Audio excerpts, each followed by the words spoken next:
rekan-rekan sekalian, alhamdulillah saya tiba kembali di tanah air setelah lumayan ya, kalau tidak salah 15 hari saya pergi cukup lama, dan tapi alhamdulillah apa yang kita hasilkan cukup bagus.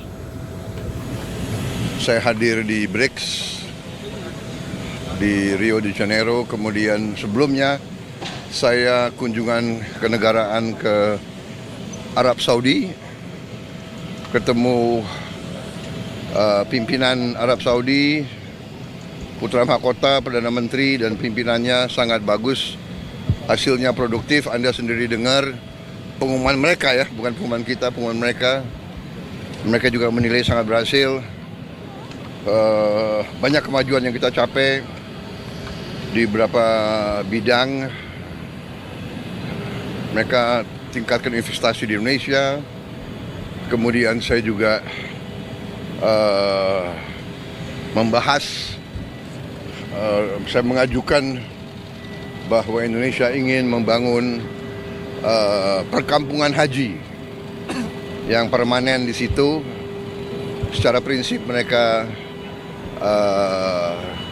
tidak keberatan, tapi tentunya akan dilakukan persiapan-persiapan perencanaan teknis.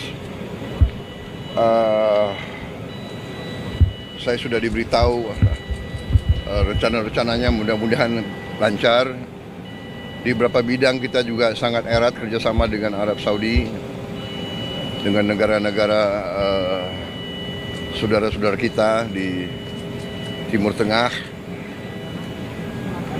Mesir, Arab Saudi, Emirat Arab, Qatar, Yordan, sangat-sangat sinkron kita.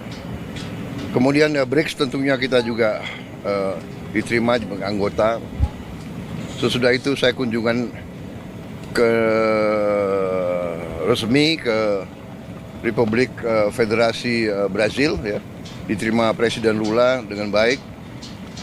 Brazil dan Indonesia sama-sama negara sangat besar, memiliki hutan tropis yang sangat besar, bisa dikatakan paru-paru dunia. Kita juga memiliki sumber-sumber alam yang sangat besar. Aneh kita berbicara ya, Presiden Lula dan saya mengatakan aneh, relatif kecil. Yang di Inggris saya ketemu beberapa pejabat secara informal, tapi kita lobby, kita bahas soal Gaza, soal Ukraina dan sebagainya. Kemudian saya hadir di Brussels, di Uni Eropa. Itu ada terobosan luar biasa.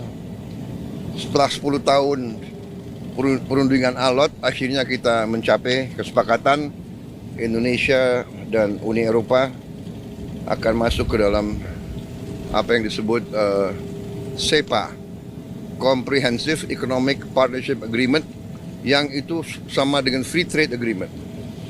Jadi barang-barang kita bisa masuk Uni Eropa 0% tarif, mereka juga. Jadi kita sangat inilah, ada hubungan simbiosis. Mereka punya teknologi yang bagus, punya sains, punya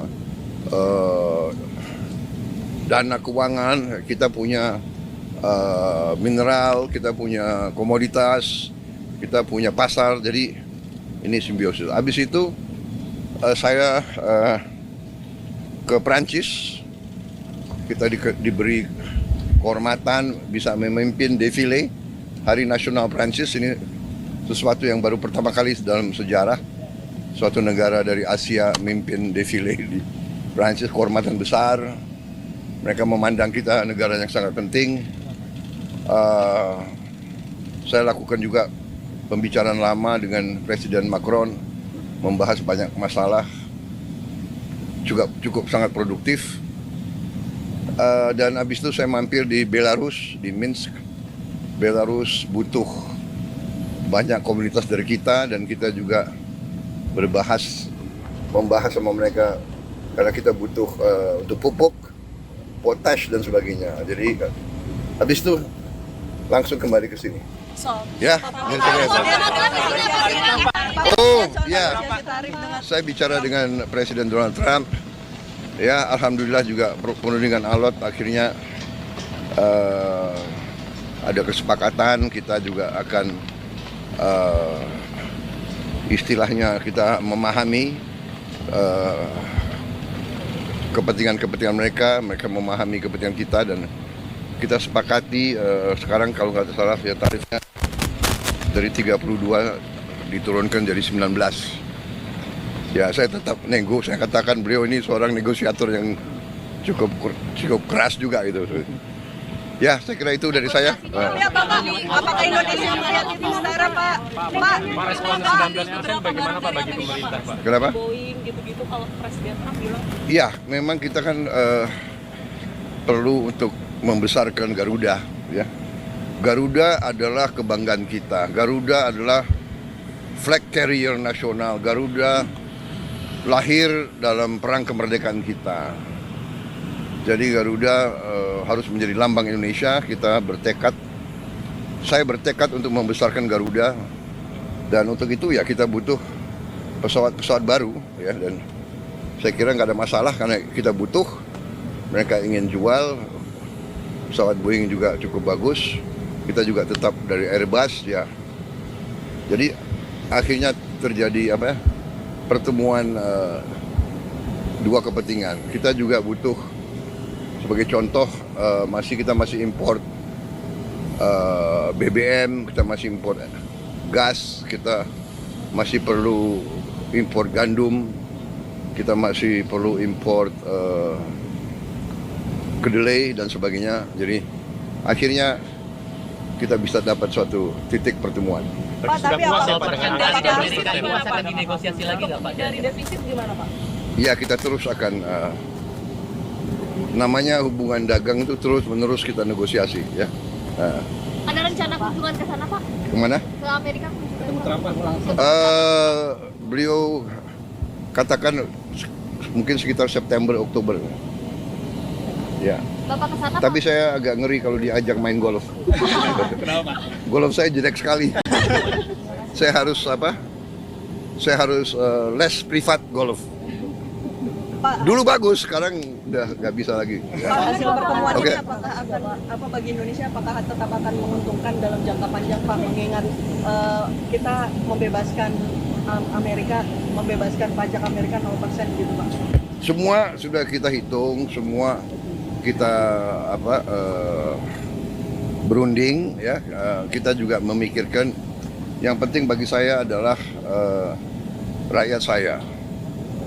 Yang penting saya harus lindungi pekerja-pekerja kita. Walaupun kita juga punya sikap ya. Ini tawaran kita nggak mampu memberi lebih. Tapi yang penting bagi saya pekerja-pekerja kita aman, dan saya sangat optimis ekonomi kita dalam kondisi yang kuat, kondisinya bagus, ya kan. Jadi apapun terjadi kita akan kuat. Terima kasih. ini pemerintah puas. Kenapa? Puas pada dengan angka 19% atau akan dinegosiasi? Ya kalau puas ya 0%.